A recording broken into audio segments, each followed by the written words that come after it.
الرحمن الرحیم تقویۃ الایمان page number 13 سید صاحب رحمہ اللہ کی بیعت۔ شاہ شہید رحمہ اللہ کے علم و فضل کی شہرت اگرچہ عام تھی لیکن اس کے ساتھ طبیعت میں ایک گونا بے پرواہی سی پائی جاتی تھی، یعنی کافی حد تک۔ ٹھیک ہے، بس اردو تھوڑی ڈفرینٹ ہے، آج ہماری روٹین میں یہ استعمال نہیں ہوتی، لیکن اس کے ساتھ طبیعت میں کسی حد تک، ایک ہوتا نہیں بلکہ میں نے جو کافی حد تک کہا وہ میں نے غلط کہا، یہ ہے کسی حد تک، ایک گونا، ایک ہے نا پیچھے، مطلب کافی حد تک نہیں کی، کسی حد تک بے پرواہی پائی جاتی تھی، یعنی انہوں نے کوئی مستقل مشغلہ اختیار نہ کیا تھا۔ شاید اس کی وجہ یہ ہو کہ خاندان میں جن مشاغل کا رواج تھا انہیں وہ مقاصد اصلاح کے لیے کافی نہ سمجھتے تھے اور کوئی نیا مشورہ پیش نظر نہ تھا، یا یہ سمجھ لیجئے کہ وہ اپنے دل میں ایک لائحہ عمل کا فیصلہ کر چکے تھے اور رفقا اور معاونین کی تلاش میں متوقف تھے۔ میں بتاتی ہوں، اپنے دل میں ایک لائحہ عمل، ایک پلاننگ کر چکے تھے، اور رفقا دوست ہوتے ہیں، ساتھی، رفیق پڑھا آپ نے اس میں، رفیق ساتھی ہوتا ہے، رفیق کی جمع رفقا، ٹھیک ہے، معاونین معاون کی جمع، معاون کس کو کہتے ہیں؟ مددگار کو۔ مددگار بھی تو ایک طرح کے ساتھی ہوتے ہیں نا، رفیق کے دوست ہوتے ہیں، ٹھیک ہے، دوست اور ساتھی ان کی تلاش میں متوقف تھے، وقفہ کیے ہوئے تھے، رکے ہوئے تھے، لوگوں کو بتا نہیں رہے تھے کہ میں یہ کرنا پلان کر چکا ہوں، میں نے سوچا ہو کہ میں نے ایک ادارہ بنانا ہے، اس کے لیے مجھے ٹیم چاہیے ہوتی ہے، وہ ٹیم مجھے مل نہیں رہی تو میں کسی کو بتا ہی نہیں رہی کہ میں نے ادارہ بنانا ہے، اور لوگ یہ سمجھ رہے ہیں کہ میں بالکل فارغ ہوں آج کل، وہ ایسے نہیں تھے۔ اب جب انہوں نے تعلیم مکمل کر لی نا، آپ نے مجھے کیا پڑھا؟ تعلیم و تربیت کا پوائنٹ۔ اچھا، اب وہ تعلیم و تربیت کے بعد فارغ نہیں بیٹھے تھے، کچھ جو گیپ آیا نا تھوڑا سا، لوگوں نے سمجھا لاپرواہی سے بیٹھ گئے ہیں شاید۔ پڑھنے کے بعد نہ تو باقاعدہ کسی کو پڑھانا شروع کیا، نہ باقاعدہ کوئی ادارہ بنانا شروع کیا، نہ کسی کے لیے اپیل کرنی شروع کی۔ اب لوگ حیران ہونے لگ گئے کہ یہ شاید جو ہے وہ وقفہ دے رہے ہیں، وقت ضائع کر رہے ہیں، جبکہ وہ ایسا نہیں کر رہے تھے، وہ اپنے دل میں ایک پلان، ایک لائحہ عمل فیصلہ کر چکے تھے، اپنے دوست اور ساتھیوں کی تلاش میں متوقف تھے، رکے ہوئے تھے، یہ جسے کہتے ہیں نا اندازہ لگا رہے تھے فلاں بھی میرا ساتھی بنے گا، فلاں ٹیم بنا رہے تھے۔ یہ حالت تھی کہ 1234 ہجری 1819 میں امیر المومنین سید احمد بریلوی رحمہ اللہ نواب امیر خان وائی ٹونک کی رفاقت چھوڑ کر، یہ ان کے وہاں پر ساتھی تھے جہاں پر وہ رہ رہے تھے، یہ نام تھوڑے آپ کو ڈفرینٹ ہی ملیں گے اس دور کے، وہاں سے ان کی رفاقت یعنی ان کا ساتھ چھوڑ کر راجپوتانہ سے دہلی پہنچے۔ اب یہ دہلی آ گئے، اس سے پہلے ایسے سفر اور اس طرح کے کام کسی نے نہیں کیے تھے۔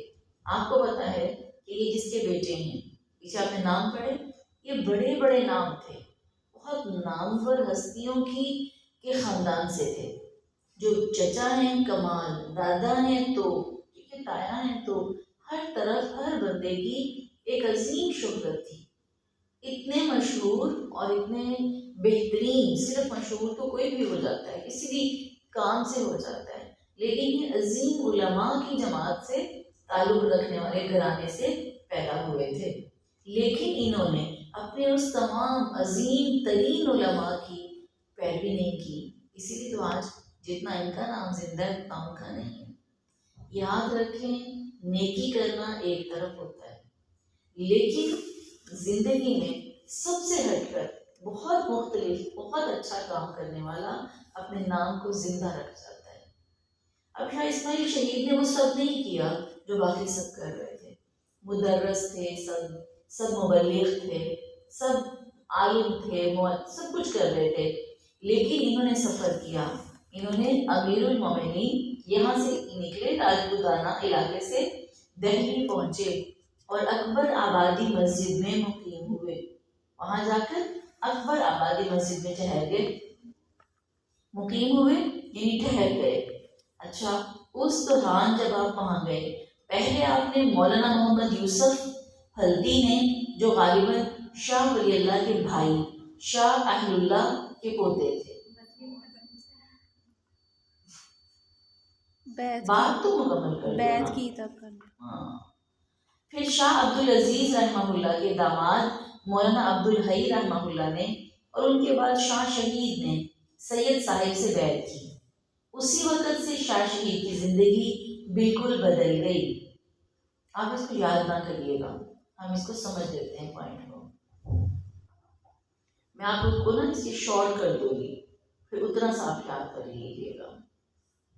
اچھا، ابھی بس اس کو پوائنٹ کو سمجھیں، بات کو سمجھیں، یہ فکر چھوڑ دیں کہ یاد کیا کرنا ہے۔ اچھا، اب بات یہاں تک سمجھ میں آ گئی ہے کہ انہوں نے تعلیم و تربیت کے بعد کیا کیا، اپنی پلاننگ پر عمل کرنے کے لیے کام شروع کیا۔ جب آپ کو ساتھی ملے تو فوراً آپ نے سفر شروع کیا۔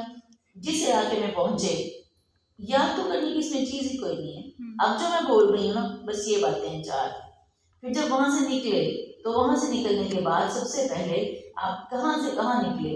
راجپوتانہ سے دہلی پہنچے، وہاں جا کر اکبر آبادی مسجد میں مقیم ہو گئے۔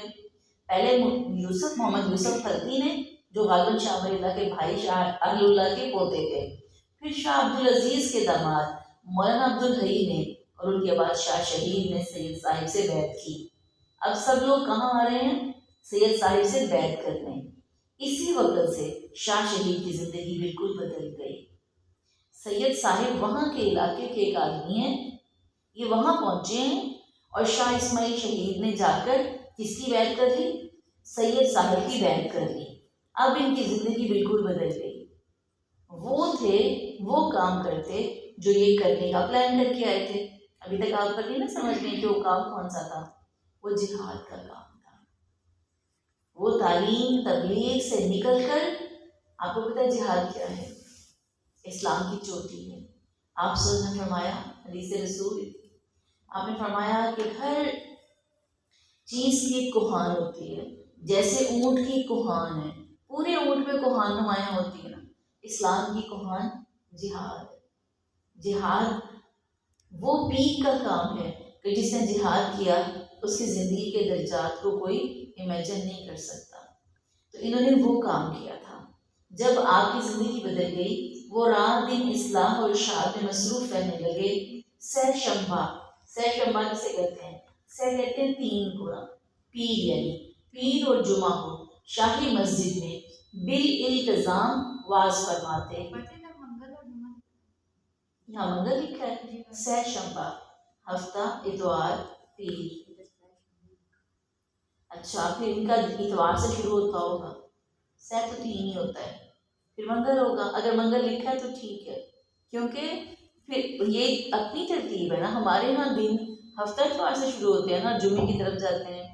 ہر علاقے میں یہ 200 سال پرانی کتاب ہے، تو وہاں پر جہاں سے ہم، اگر وہاں چھٹی ویسے ہوتی ہوگی تو پھر اتوار سے شروع ہوتا ہوگا، پھر منگل ہی لکھیں آپ، ٹھیک ہے؟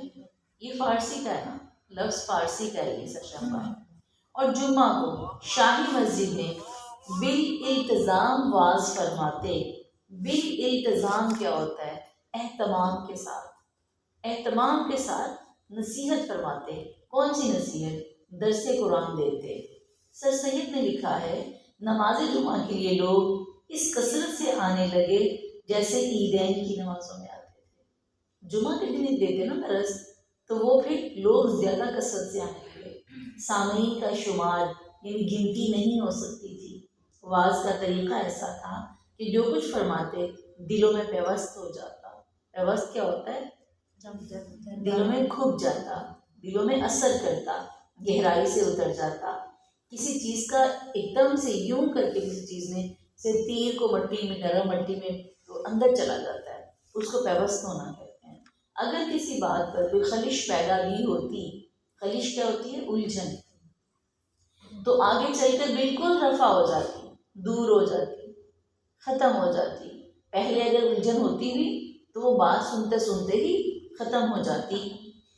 احیاء سنت، احیاء سنت، سنت کو زندہ کرنے والے، اور رد شرک یعنی شرک کو ختم کرنے والے، اور بدعت اور وعظوں کا خاص موضوع ہوتا، یعنی اپنے موضوع میں جو چیزیں زیادہ رکھتے، سنت کو زندہ کرنے والی باتیں ہوتی، شرک کو رد کرنے والی باتیں ہوتی، اور بدعت کو واضح کرنے والی باتیں ہوتی، اور ان وعظوں کا خاص موضوع آپ کی بات ہوتی۔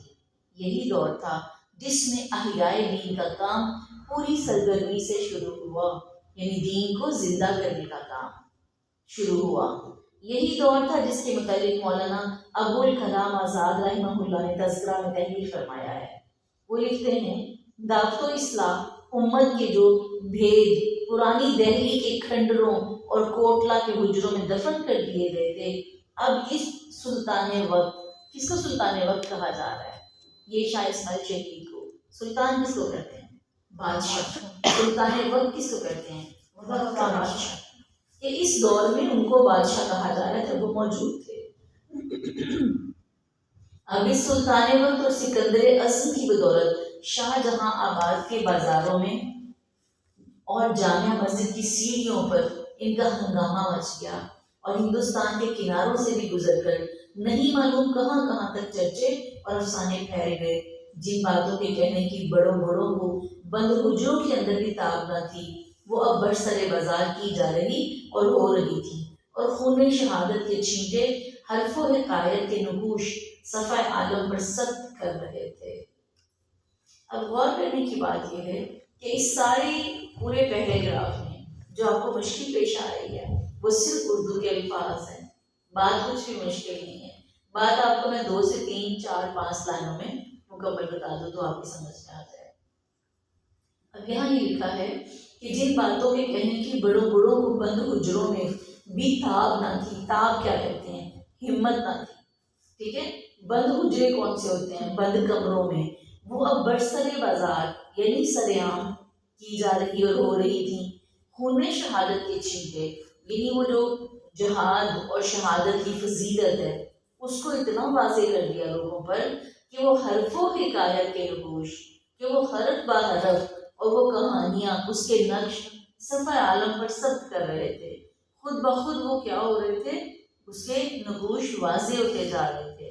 اب یہ سب صرف الفاظ کا کھیل ہے جو تھوڑا سا آپ کو پریشان کرتا ہے، لیکن پھر یہی الفاظ آپ کی کس میں آ جائیں گے؟ ووکیبلری میں آ جائیں گے۔ یہی سے تو آپ کی اردو اچھی ہوگی۔ ہر لفظ کو کوٹلہ جگہ کا نام ہے، یہ دیکھیں۔ اچھا واپس اس جملے کو دیکھیں، دعوت و اصلاح امت کے جو بھید پرانی دہلی کے کھنڈروں اور کوٹلہ کے حجروں میں دفن کر دیے گئے تھے۔ دہلی جگہ ہے اور کھنڈر سے مراد اس کے وہ جو پرانی جگہ تھی، اور کوٹلہ جگہ ہے، اور کوٹلہ جگہ کے ان علاقے کے حجرے کمرے ہوتے ہیں، کمرے کو حجرہ کہتے ہیں، اس میں دفن کر دیے گئے تھے۔ اس سے مراد یہ نہیں ہے کہ ان کو زمین میں واقعی دفن کر دیا تھا، اس سے یہ نہ سمجھیے گا۔ وہ زمین میں دفن کرنے سے مراد یہ ہے کہ وہ جو لوگوں کے سینوں میں ختم ہو کے رہ گئے تھے۔ آپ کو پتہ ہے ہم پانی کا باب پڑھ رہے ہیں، ایک ایک باب ایک ایک چیز پر باب ہوتا ہے، پوری کتاب ہوتی ہے۔ اب جہاد کا جو باب ہوتا ہے کتنا وسیع ہوتا ہے اور اس پر کتنی بات کی جاتی ہے۔ جب پڑھانے والا حدیث کو ایسے پڑھائے گا نا کہ بس یہ دیکھیے بیٹھے ہیں، سبق پڑھا جا رہا ہے، اس پر ڈسکس نہیں کی جا رہی، اس کی اہمیت کو اجاگر نہیں کیا جا رہا، اس کو ہائی لائٹ نہیں کیا جا رہا، تب تک وہ بات دلوں میں راسخ نہیں ہوتی۔ جب تک اس پہ روشنی ڈال کے اس کو پورا فلیورائز ہی نہ کیا جاتا تو تب تک اس کی آب و تاب دکھتی نہیں ہے۔ یہ ہے مراد اس سے کہ وہ حجروں اور کھنڈروں میں دفن کر دیا گیا تھا۔ حدیث پڑھی جاتی تھی، سبق دہرائے جاتے تھے، مگر وہ اس طرح سے ہو گئے تھے کہ جیسے بالکل بجھی ہوئی روشنی۔ تو اس کو انہوں نے اجاگر کیا، انہوں نے ان حدیثوں کو کیا، انہوں نے تبلیغ کا کام، تبلیغ سے نکالا کس کو؟ جہاد کا رستے کو نکالا۔